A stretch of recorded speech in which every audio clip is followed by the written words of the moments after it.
Good afternoon, everyone. We'll be with you shortly. We're just waiting for a few more participants to arrive.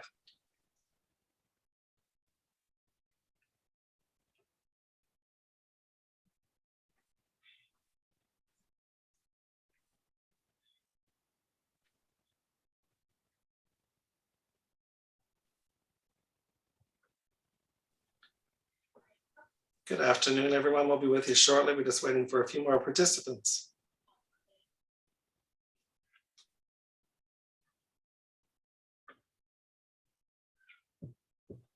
Well, thank you, everyone, for joining us for another episode of Tea at 3 on Wednesdays. A few housekeeping items before we begin. If you have any questions, please type them in the question and answer box, and we'll answer them at the end of the presentation. The other thing, this is being recorded, and as soon as we download it, which is usually about a day's time, it will be on our website. At the top bar, you'll see webinars, and you'll find the recording there. You're welcome to send that to anyone that might be interested in this trip or any of the other trips or any of the other presentations we've done in previous weeks. And the other thing I should say is for attending today, your name will be entered in a draw where you can win a $500 travel voucher that we'll be drawing for in June. And every time you attend one of these webinars and listen, you will be entered one more time, one more chance to win. And like I said, if you haven't attended, I guess you won't be here, but we'll also be sending you the recording out. So that you'll have it and be able to listen later. So without further ado, one of the things that we want to talk about is this wonderful trip, Autumn in Vermont and New Hampshire. And no better guest today than Paul Emmons, who actually grew up in Vermont. And so he spent his youth there and continues to go back. And like himself, it's one of my favorite places to visit. Truly beautiful. And of course, our tour is during fall color time. So you add that to all the usual must-sees and things to do. It should be a panoramic, wonderful experience as far as not only commentary-wise, but visual-wise. So Paul, I'm going to turn it over to you to get started. Okay, thank you very much, Richard, and welcome all of you that have tuned in today. It's my pleasure to share with you one of my favorite places. Of course, I might be a little biased. As Richard mentioned, I did grow up in Vermont.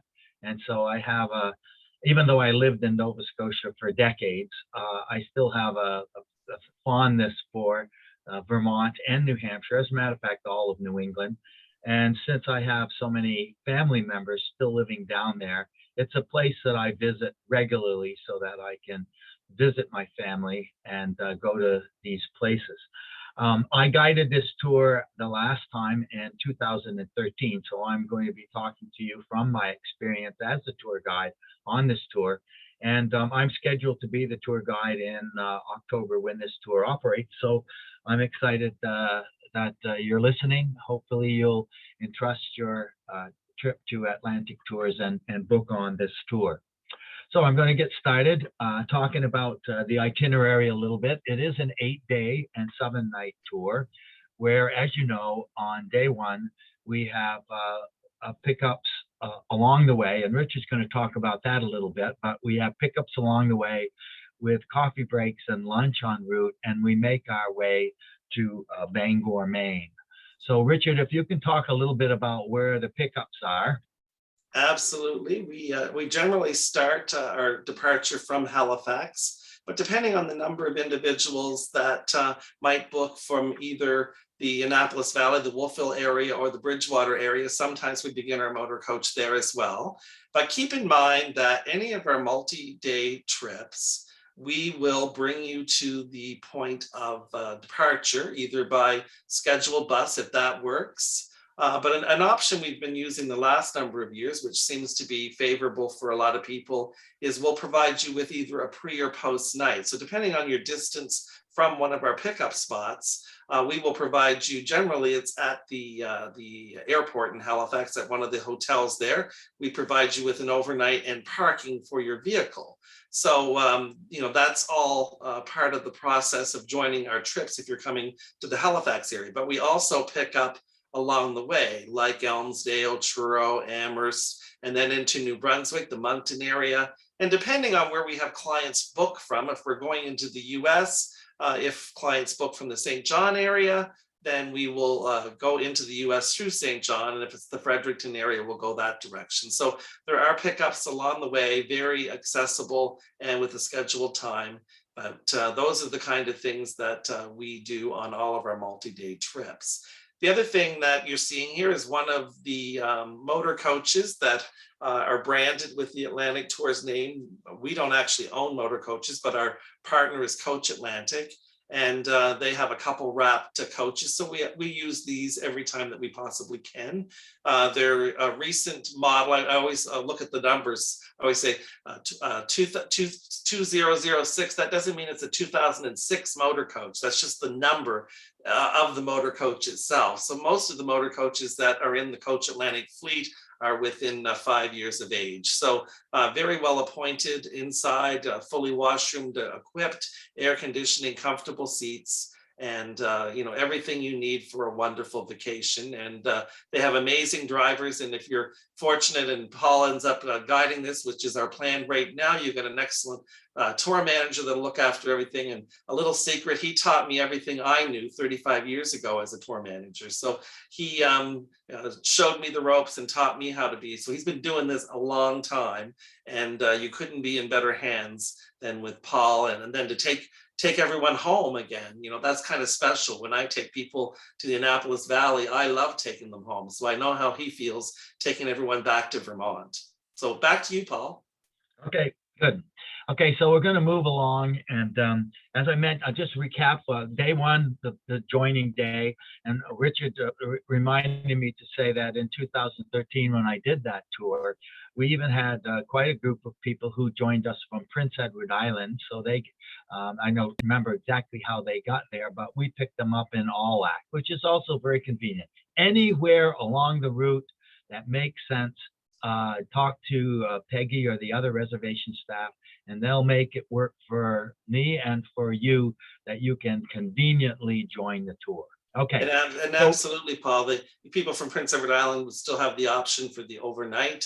And so for a lot of them, that makes it a lot more comfortable for them as opposed to doing one of the bus transfers, because then they're not limited to time. They can also visit family and friends in the area, and we'll cover either the pre or the post, depending on which works better for them. But we're happy to add the additional one if that also is something they want to include in their vacation, some additional nights.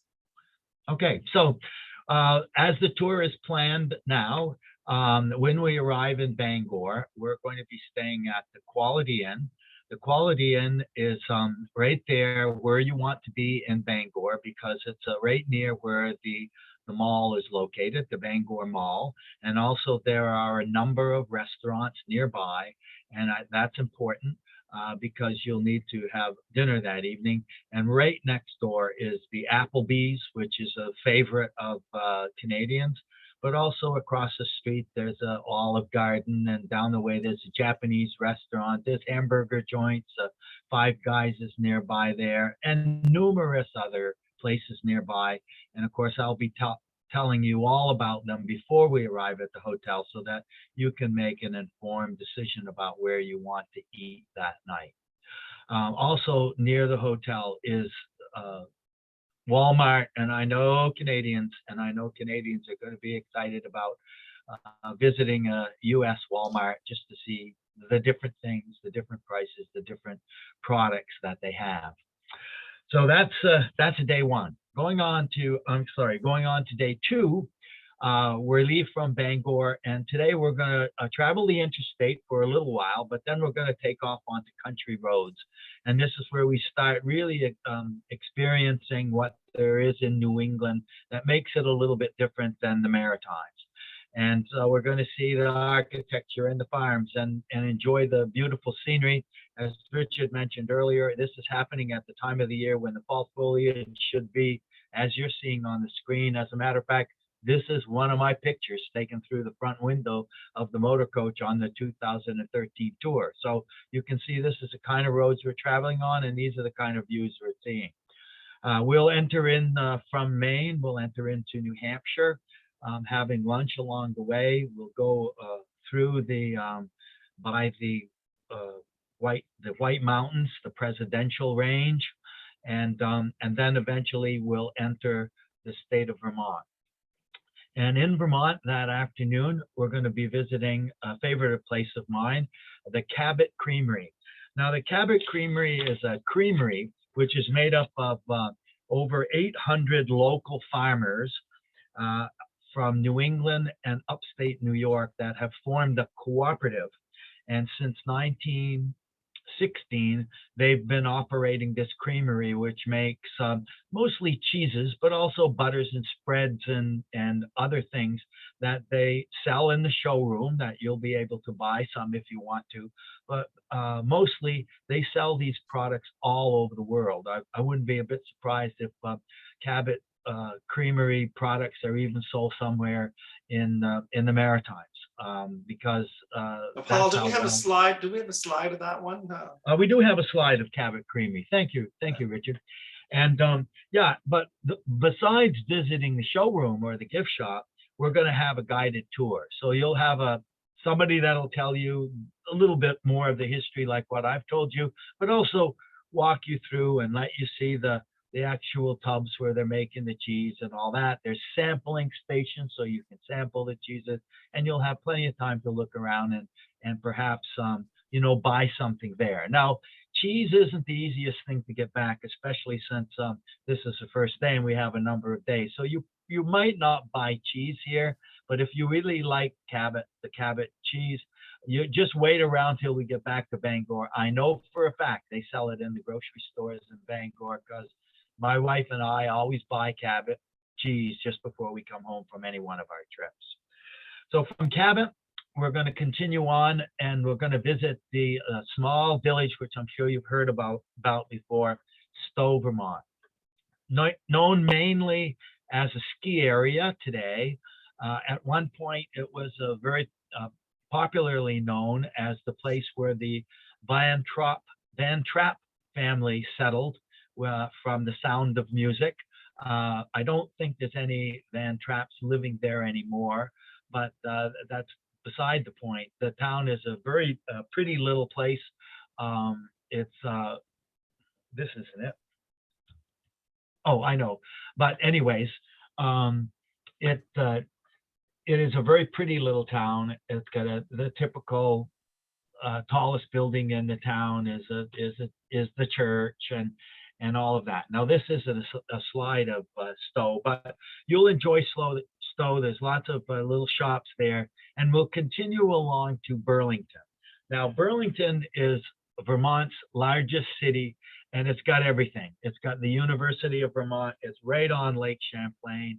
It's got lots of shopping, different shopping malls, and downtown mall. This is a picture of the downtown shopping street or downtown mall area. And it's got all kinds of really nice accommodation. And that's where we're going to be making a 3-night stay in Burlington. This evening, we have a dinner included somewhere, and then breakfast, of course, the following morning. The next day, we head out to Shelburne Museum, which is nearby in South Burlington. And Shelburne Museum is you're going to really love this place. This is one of the first buildings you'll see when you arrive at Shelburne Museum, and this is a round barn that was moved from somewhere, as many of the buildings in this Shelburne Museum village have been moved from somewhere because they're typical of the kind of buildings you would find throughout New England, and particularly Vermont. And inside this barn, there's going to be a display of some kind. It could be carriages.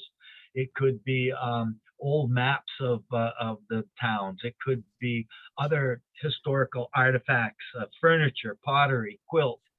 All of this was created by the daughter of two wealthy collectors who, when her parents died, didn't know what to do with their collection and found this spot and came up with the idea, and they created this. It's a village. So there's a village green, and there's a schoolhouse, there's a carriage house, there's a church, there's a graveyard. I mean, it's built like a historic village, and all these buildings came in from all over the state and New England, including the steamship, the Ticonderoga, which was a steamship ferry boat that ran in the Lake Champlain. They were able to hoist that up on land, and you get to see that as well. So we're going to spend the morning there, including lunch. They have a very nice cafeteria. And then after that, we just pretty much go. Here's some other images of Shelburne Village. You'll see some of the art collection. If art isn't your thing, there's lots more to see there for sure. Across the street is Teddy Bear Museum. It sounds a little hokey, and I thought it was at first, but I have to say I really enjoyed it.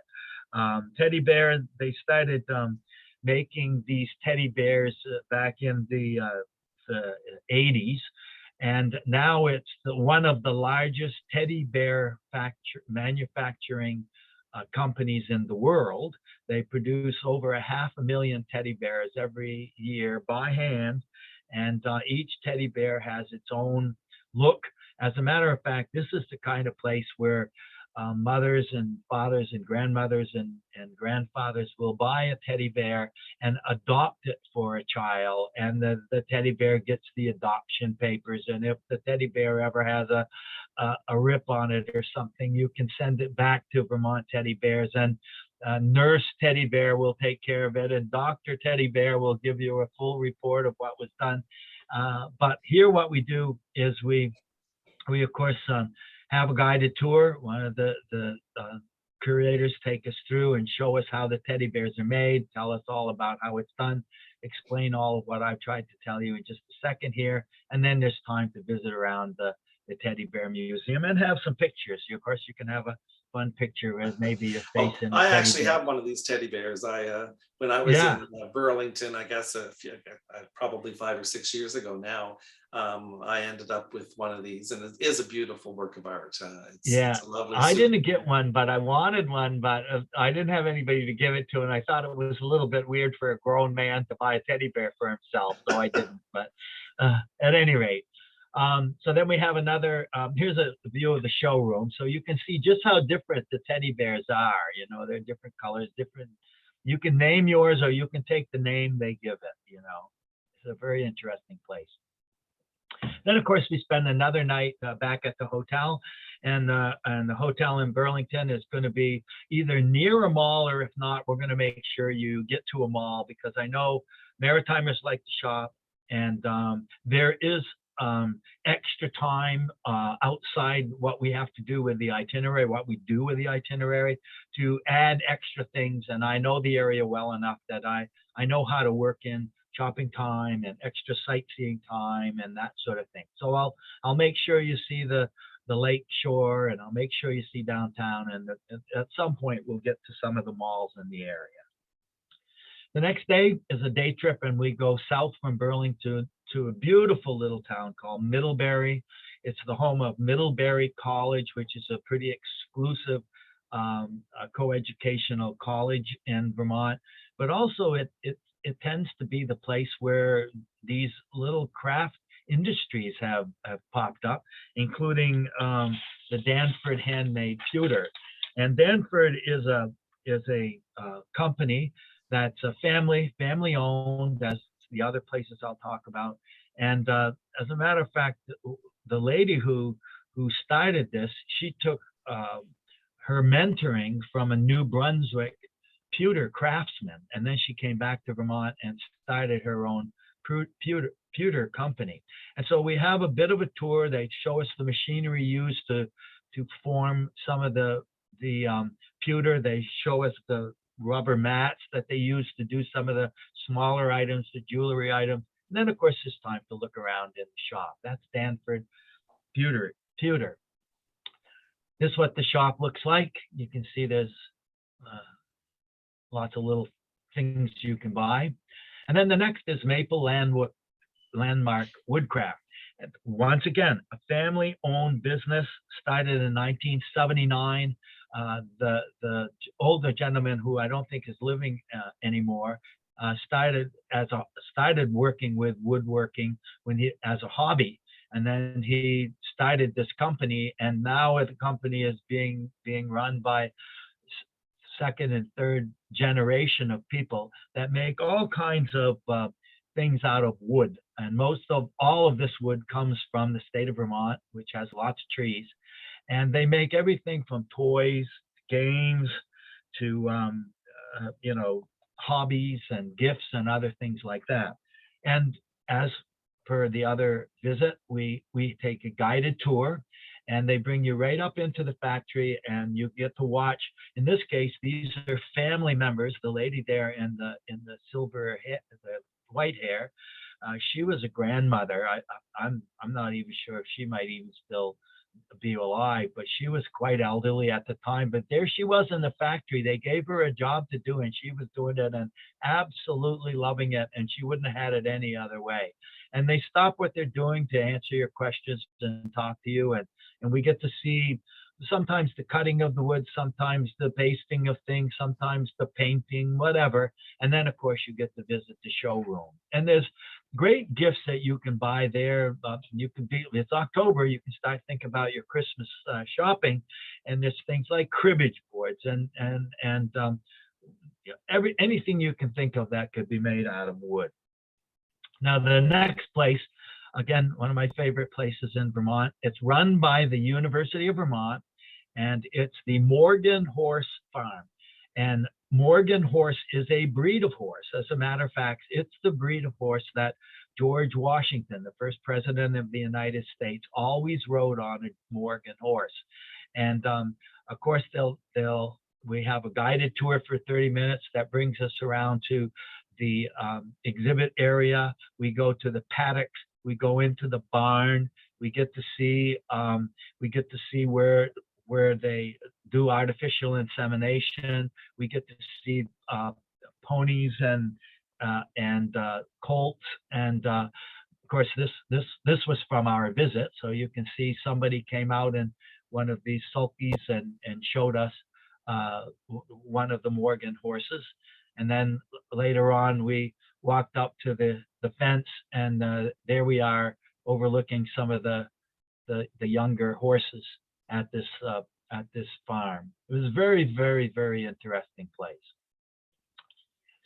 Then the next day, after we've had a 3-night stay in Burlington, we're heading out, and we're heading back east again. And our first stop is going to be just outside of Montpelier. But before we go here, we're going to stop to see the state capitol building, one of the more beautiful state capitol buildings in the nation. It's made from, of course, Vermont granite that they quarried nearby. I'll talk to you about that in a minute. But we go up the hill and we visit Morse's farm. Once again, family-run business. This is a working maple grove where they have the trees on their property tapped, and every maple season they are in the process of making maple syrup. But when we get there, it's not maple syrup season. It's more like a museum. So the way the visit worked the last time I was there, we pulled the bus up, and everyone went into the sugar shack where they had seats set up, and the man who one of the family members came and gave us a whole talk and showed us a few slides to discuss exactly how maple syrup is made and all about maple trees and all about that. Some of us know about that, but still it was interesting. They do it a little differently in Vermont than we do it in the Maritimes. And so it was always interesting to hear that. And then afterwards, we include a tasting of sugar on snow is what we called it as kids. I remember when I was a little boy, when the sugar season was on, we never let a season go by without having sugar on snow. This is what would happen at the end of the season. They would take the maple syrup, which was about 35% sugar, and they would keep boiling it until it got sticky like taffy. And then they would take it with ladles and spread it out on snow. Now, of course, there's no snow, but they'd have ice cubes at this time of the year, or crushed ice, and they put the syrup on the ice, and then all of you are given a popsicle stick, and you get to try a little bit of sugar on snow. And then, of course, there's the showroom, which shows you all the products they can make from maple syrup. It's not just the syrup itself. It's, they have salad dressings and they have sugar candies and they have lollipops and, well, anything you can think of there, they have with maple syrup in Vermont. Vermont is famous in the world for its maple syrup, but the reality is, I'm going to let you in on a secret. About 80% of the maple syrup that's canned as Vermont maple syrup comes from the province of Quebec, which has more Quebec. Quebec produces more maple syrup than any place in the world. But Vermont in the United States has the stigma for being the place to buy, so that's why people buy Vermont maple syrup.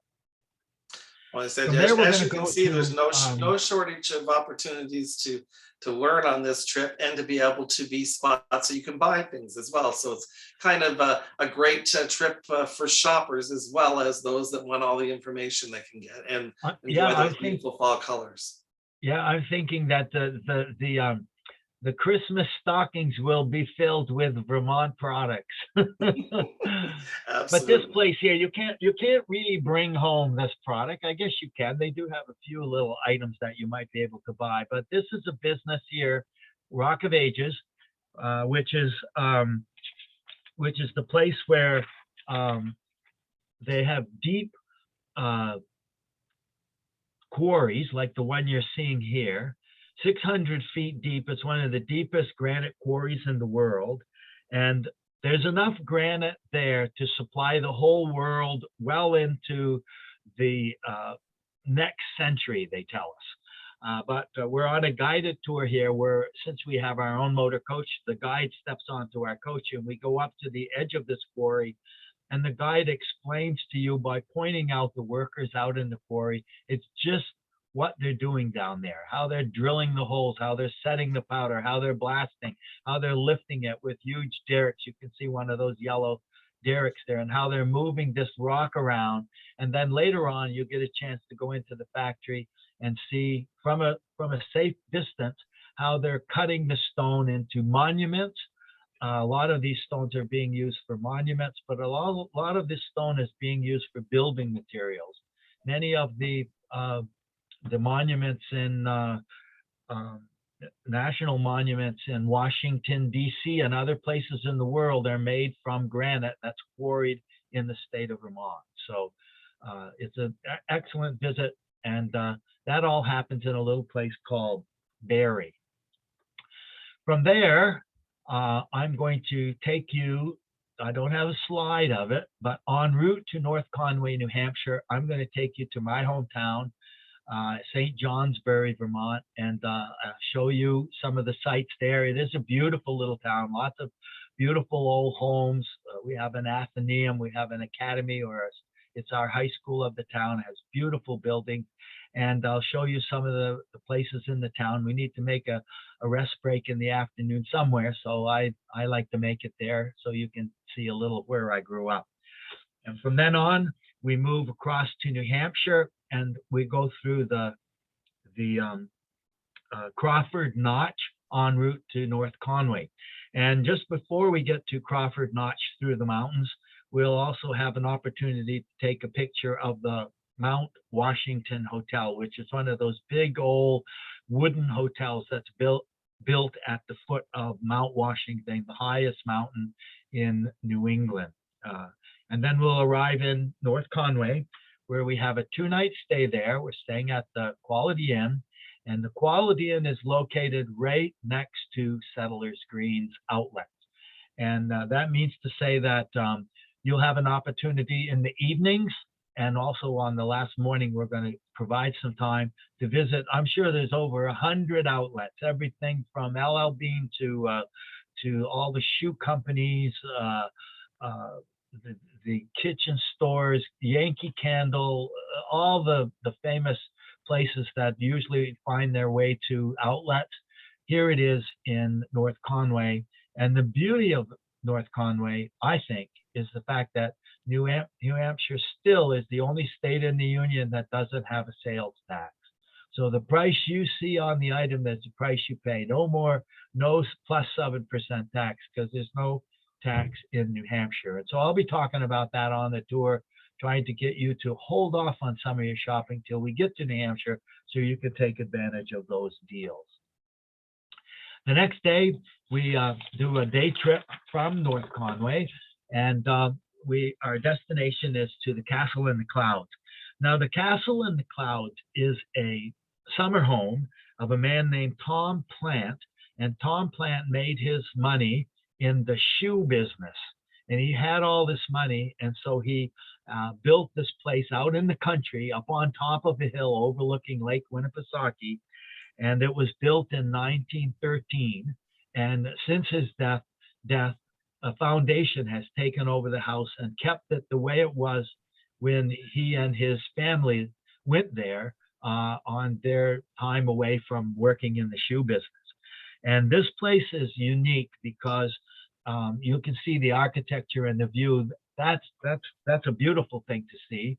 But besides that, there's some inventions, some new inventions inside the house that were almost first, for the first time being used by anybody. The bathrooms alone are all marble. You had walk-in showers where the sprays hit you on all sides.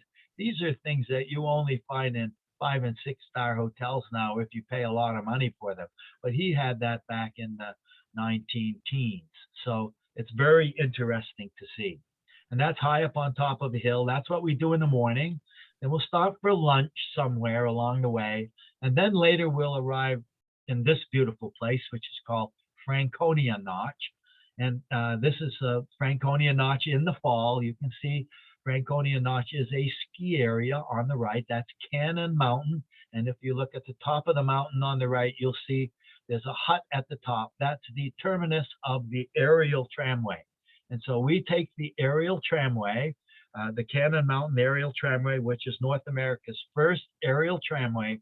And in about 15, 20 minutes, we'll get from that valley right to the top of the mountain. And when you get to the top of the mountain, you'll be looking back down at the valley. And these are the kinds of views you'll see there from the top of Cannon Mountain. On a clear day, they say you can see 4 states and Canada. Of course, Canada being some of the higher mountains in the province of Quebec, which is just north of Vermont. So this was a picture I took. So you can see we had a fairly clear day. It wasn't super sunny, but we sure did see 4 states in Canada on that day. There, that's also a picture I took. So you can see it was a beautiful, beautiful day up there. And then we returned back to North Conway for our second night. And then the following day, we're going to leave from North Conway to go to Bangor. And but we're going to start out by doing some shopping at Settlers Green. And if people have had enough shopping, we might go back to Bangor early and look around there. If people have had enough shopping and we don't want to do shopping that morning, we might go via Portland, Maine and take a look around over there a little bit and then go to Bangor. But at any rate, the day is not so structured that we're going to have a day of interesting sightseeing as well as maybe some shopping that day. Then we arrive in Bangor once again at the Quality Inn and near all those restaurants and all. And then the following day, we enter back into Canada and come back to Halifax. So as you can see, we leave on October the 11th. There's quite a few meals included, continental breakfast and breakfasts along the way. There's a dinner and some lunch and a lunch along the way. And we're back in Halifax on the 18th of October. So I'll leave it there. Paul. And Richard, you come in and fill in. Well, thank you very much for a wonderful presentation. Who wouldn't want to go? And what a great time of the year to do it. It's a wonderful itinerary. I've toured this area many times myself, and it's one of my favorites. And like I said, we're covering a lot, but it's a leisurely pace, so you can sit back and enjoy the vistas and getting to know our fellow travelers. And so let's see if we have any questions, Paul. Don't see anything in here. I guess you covered everyone's questions.